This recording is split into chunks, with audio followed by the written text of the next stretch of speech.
bonjour. Pour moi, serviteur de Dieu, j'aime dire soyez bénis. Un rendez-vous suppose un lieu de rendez-vous. Un rendez-vous suppose une heure de rendez-vous avec une personne. Comme j'aime le dire, nous sommes à notre merveilleux et grand rendez-vous de la parole de Dieu. Dans votre émission de chaque mercredi, Parole du Christ. C'est une émission qui vous permet de comprendre la pensée de Dieu sur nos vies. Et c'est une émission qui nous permet de comprendre qu'est-ce que Dieu veut de nous sur terre, car nous attendons le retour de Jésus-Christ. Je suis votre serviteur, votre ami de tous les mercredis, le pasteur Alain Kanoudi Moutez, le messager de la destinée. Le Seigneur accorde à chaque serviteur une particularité, laquelle lui permet d'éclairer le peuple de Dieu sur un domaine ou sur un sujet expliqué dans la Bible. La fois passée, je vous avais dit comment tu peux découvrir ta destinée. Je vous avais dit tiens compte des indices naturels et spirituels. Mais comment tu peux l'accomplir? Je vous avais dit que la clé par excellence pour accomplir ta destinée, ce n'est rien d'autre. Rends-toi utile là où il y a un besoin. Le monde a des besoins. Ta famille a des besoins. Tes amis ont des besoins spirituels et matériels. Chaque fois que tu rends un service par rapport aux talents, aux dons, aux grâces que tu as, tu es en train de réaliser ta destinée. Ta destinée, je le répète tous les jours, c'est le but pour lequel Dieu t'a créé. C'est la raison pour laquelle tu vis. Nul de nous ne vit en vain. Proverbe 16, verset 4. La Bible dit, l'Éternel a tout fait pour un but. Vous savez, ta destinée te valorise. Ta destinée te positionne. Ta destinée te rend incontournable. Je vous avais aussi donné quelques bénéfices de la destinée. Je vous avais dit, quand tu accomplis ta destinée, Dieu te protège. Deuxièmement, j'avais dit, tu auras la provision de Dieu. J'avais dit, tu auras aussi la révélation dans ton domaine. Mais j'avais aussi ajouté, tu auras des relations bénéfiques. Alors pour aujourd'hui, je vais continuer avec un autre sous-thème. C'est les ennemis de ma destinée en Jésus-Christ. Bien-aimé, un ennemi c'est qui? Nous vivons sur une terre où il y a plein d'hostilité. Souvent les gens voient les ennemis extérieurs. Les gens disent, tu es mon ennemi, c'est toi qui me fais du mal. Mais aujourd'hui, je vais toucher un aspect des ennemis qui vivent en toi. Des ennemis que toi-même tu provoques. Les ennemis de ma destinée. Un ennemi, comme je l'ai dit, c'est quelqu'un qui s'oppose à tout ce qui est bien en toi. Quelqu'un qui ne veut pas que tu évolues, que tu progresses. La destinée doit amener quelqu'un à une hauteur. Jacques le dit quelque part dans Jacques 1, verset 16 à 17. Toute grâce excellente vient d'en haut. C'est-à-dire ta destinée, ta grâce, ton don, ton appel ministériel doit t'amener à l'excellence, à un bonheur. Chaque destinée a un paradis, a un bonheur. Mais que font nos ennemis? Les ennemis de la destinée empêchent à ta vie d'aller vers l'avant. C'est pourquoi je vous parlerai de deux ennemis de la destinée. Mais ce sont des ennemis que j'ai considérés comme des comportements.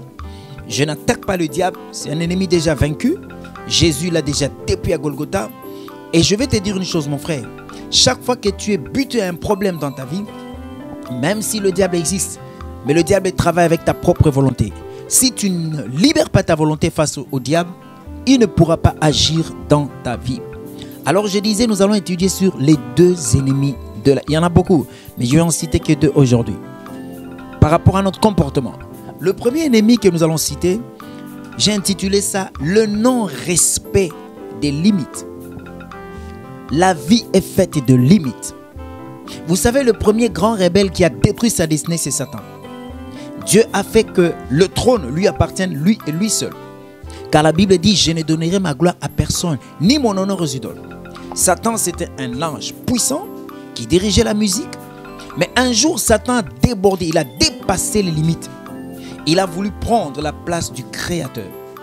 Bien-aimé, dans ta destinée, dans ta vie de tous les jours, en tant qu'homme, femme, enfant, serviteur de Dieu, tu dois savoir que nous avons des limites. Même la nature a ses limites.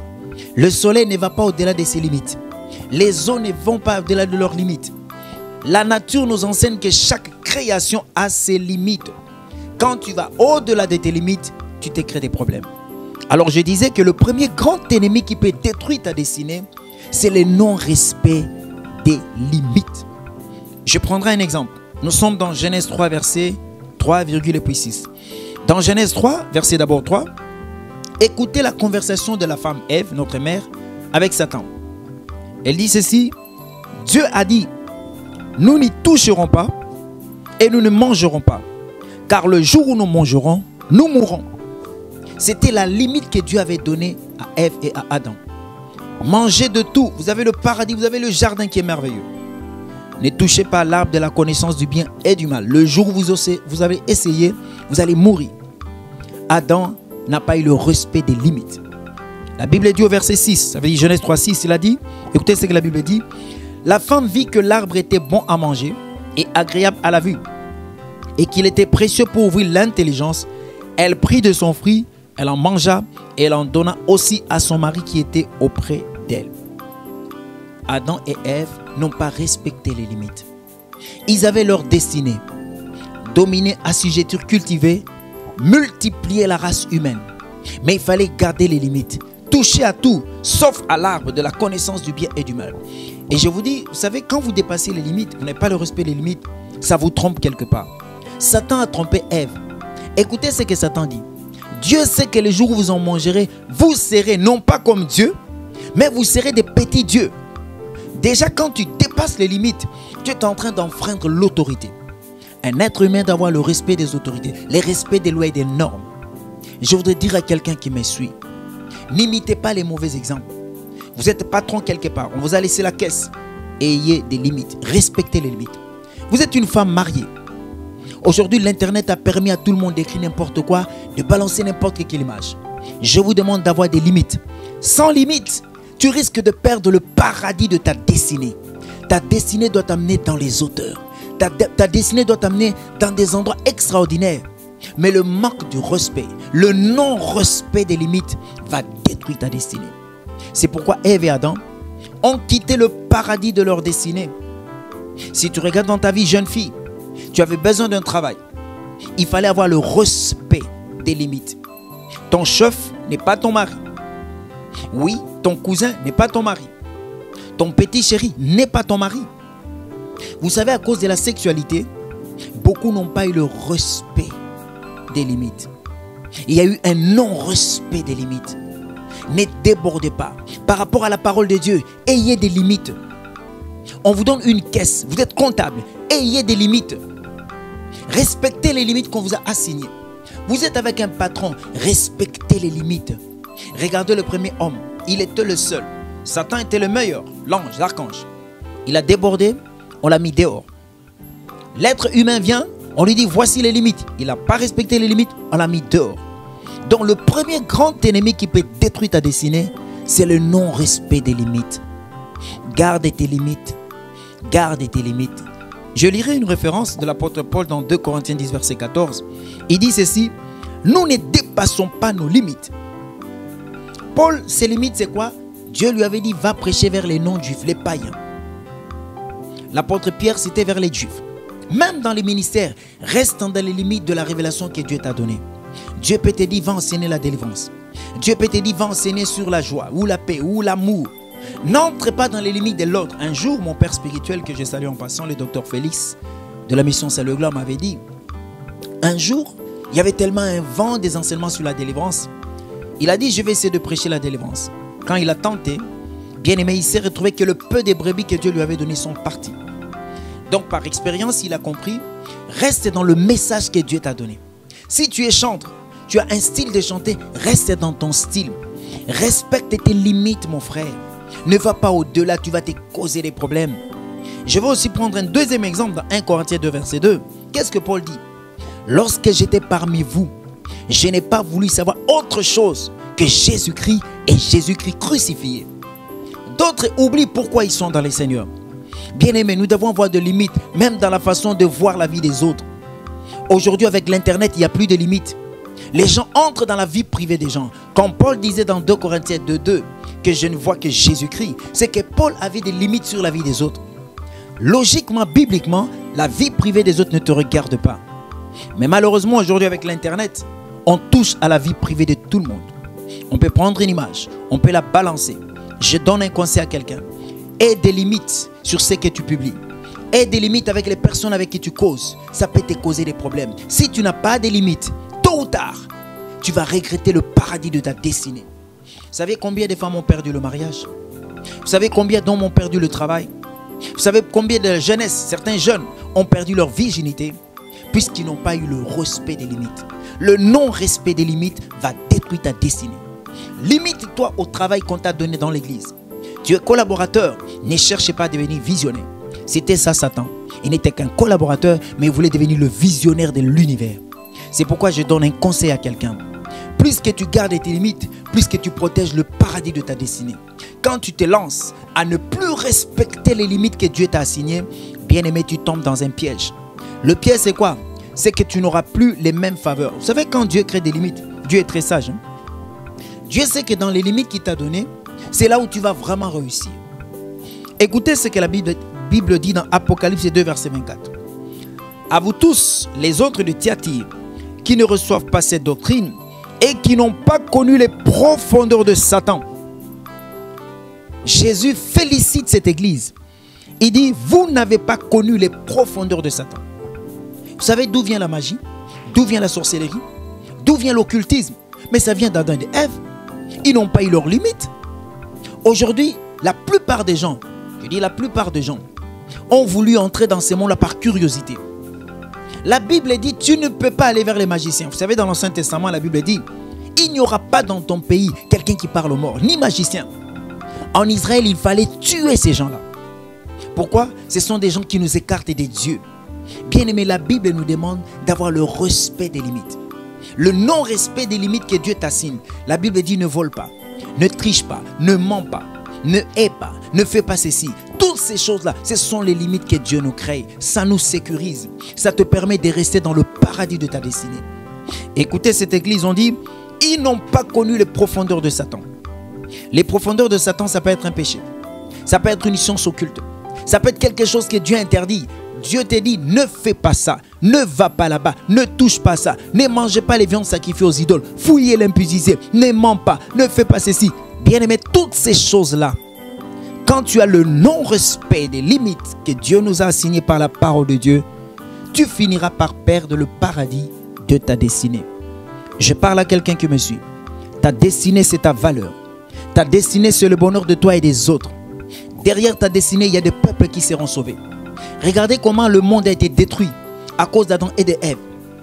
Ève, c'était qui? La mère des vivants. Je ne sais pas si Ève n'avait pas enfreint les limites. Comment serions-nous aujourd'hui? À cause d'elle, ils ont eu les premiers enfants, Caïn était dedans. Un fils qui avait la méchanceté en lui. Vous savez, quand vous dépassez les limites, vous n'avez pas le respect des limites, tôt ou tard, même votre génération de progéniture peut être affectée. C'est comme ça que les églises sont affectées. Pourquoi? Le leader a dépassé les limites. C'est pourquoi nos familles sont affectées. Pourquoi? Les parents ont dépassé des limites. Je prends les cas en Afrique. Les coutumes, certaines coutumes et traditions, ça dépasse les limites. Dieu dit ne parlez pas aux morts. Mais en Afrique, on aime parler aux morts quand quelqu'un meurt. Bien-aimé dans les seigneurs, le non-respect des limites peut détruire ta destinée. Je prendrai le cas de quelqu'un que vous connaissez tous. C'est Moïse. Moïse, un jour, Dieu lui dit frappe. Il a frappé, l'eau est sortie dans le rocher. Un autre jour, Dieu lui dit parle. Moïse a dit je ne vais pas respecter les limites qu'on m'a données. Donc Dieu lui avait dit ne frappe plus mais parle. Mais Moïse a frappé 2 fois.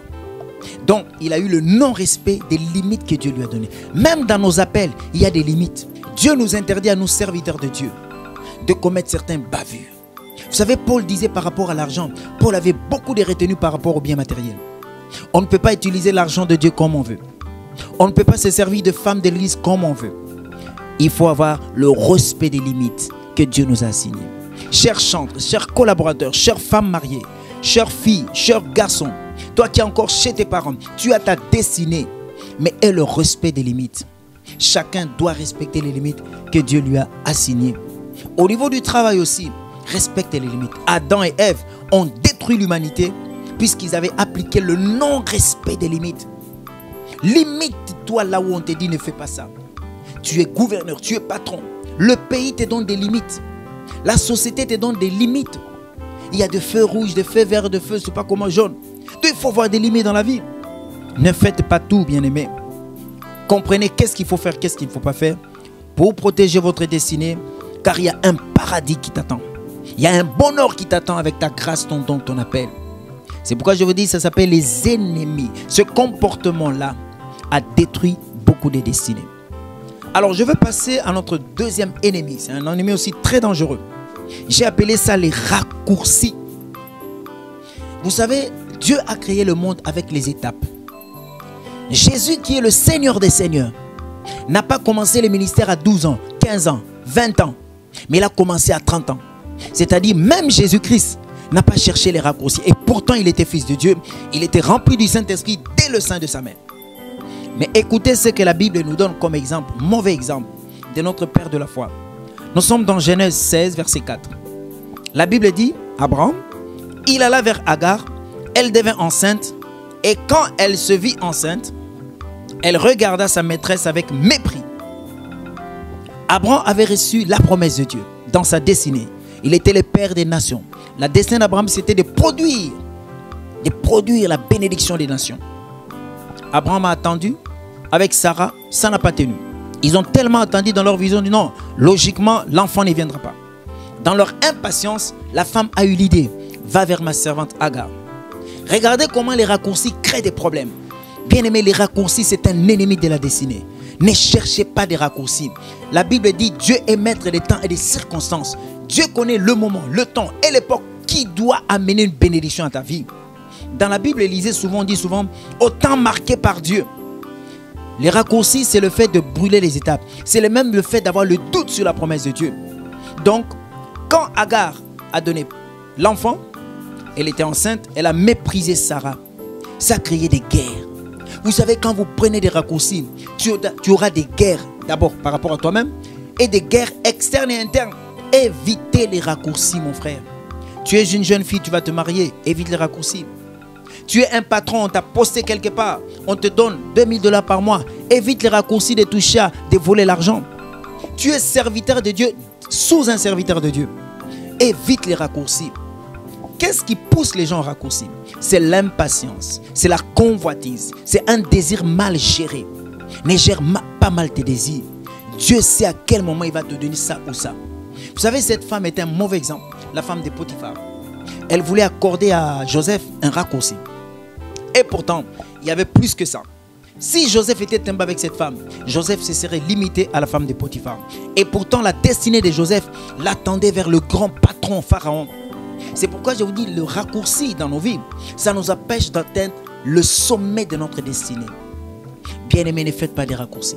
Je vous donne un exemple. Vous savez, quand Jésus a appelé ses disciples, dans Matthieu 4, verset 19, la Bible dit, « Suivez-moi et je vous ferai pêcheurs d'hommes. » La finalité de la destinée des disciples, c'était devenir pêcheurs d'hommes. Mais Jésus dit, 1, suivez-moi.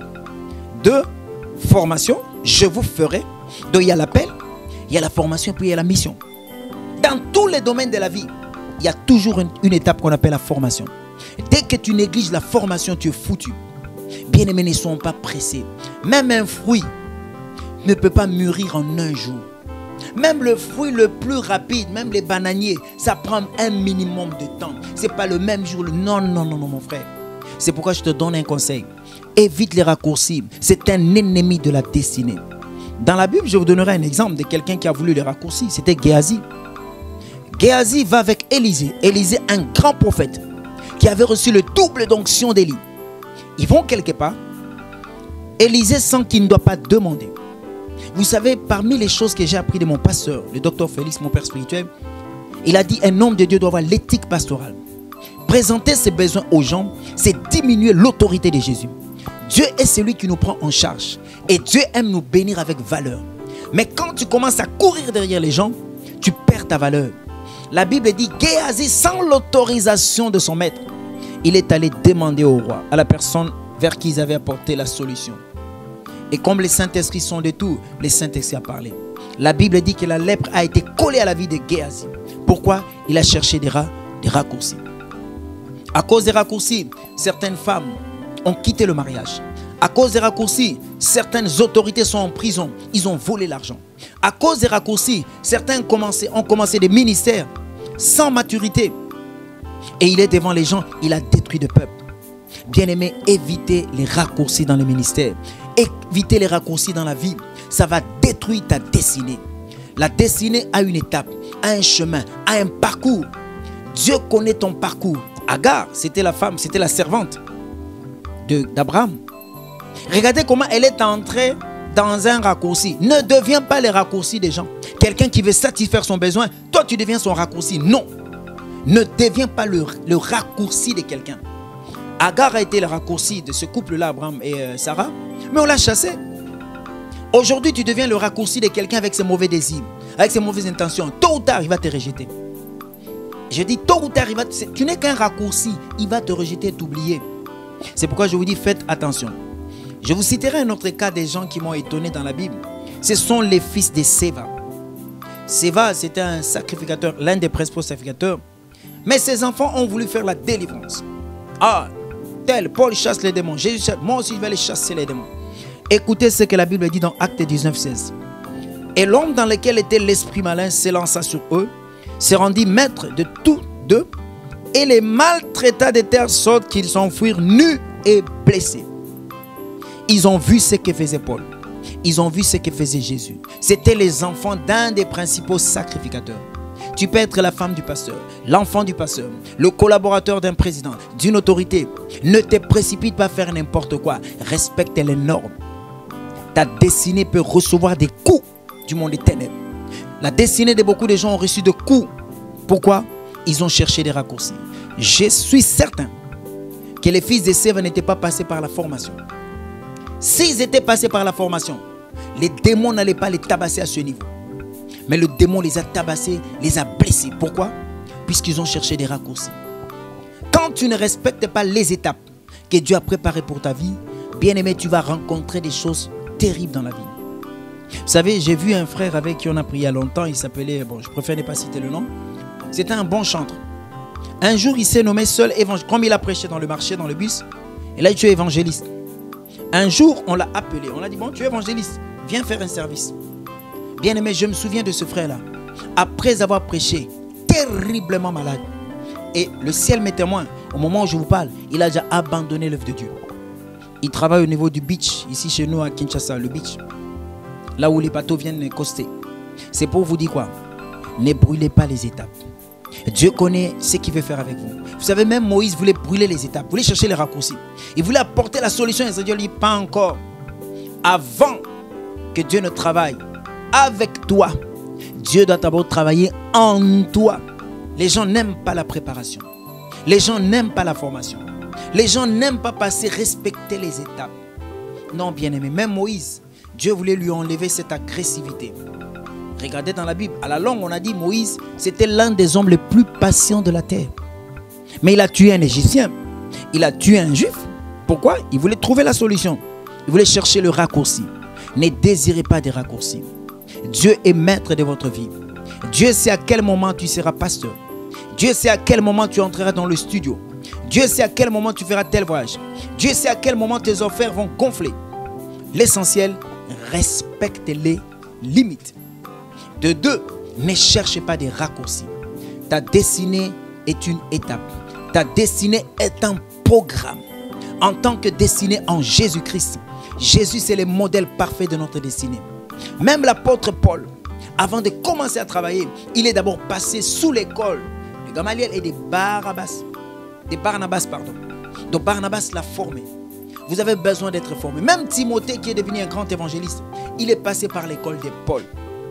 Je dirais même plus que dans son amour, Dieu a fait passer Élisée par l'école d'Élie. Dieu a fait passer le grand Josué par l'école de Moïse. Même David, pour devenir roi, Dieu l'a fait passer par l'école de Saoul, même s'il était mauvais. Tu peux avoir un mauvais chef, un mauvais parent. Moi, je ne peux pas supporter mon père et ma mère, telle autorité. Bien aimé, je te dis, c'est une école. Mais ne prends pas des raccourcis. Un raccourci peut te créer des guerres. Un raccourci, tu peux te retrouver dénudé.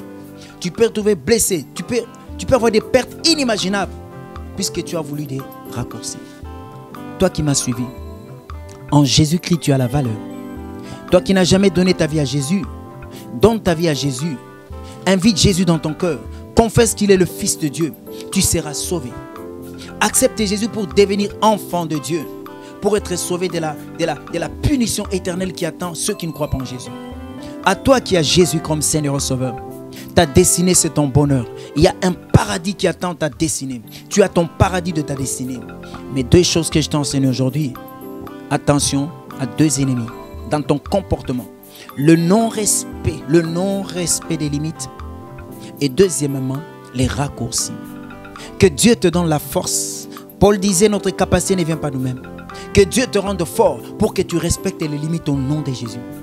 Et que Dieu te donne la patience de supporter les étapes par lesquelles tu dois passer et ne cherche pas les raccourcis.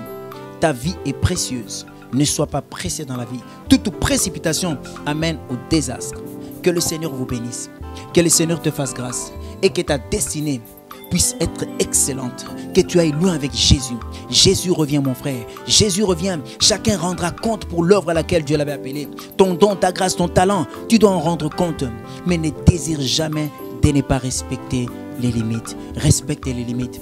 Et bien aimé, ne fais pas des raccourcis. C'était votre humble serviteur, le pasteur Alain. Comme toujours, je vous dis, je vous enseignerai sur la destinée. Aujourd'hui, j'ai parlé sur quelque chose qui est en toi, les ennemis de la destinée.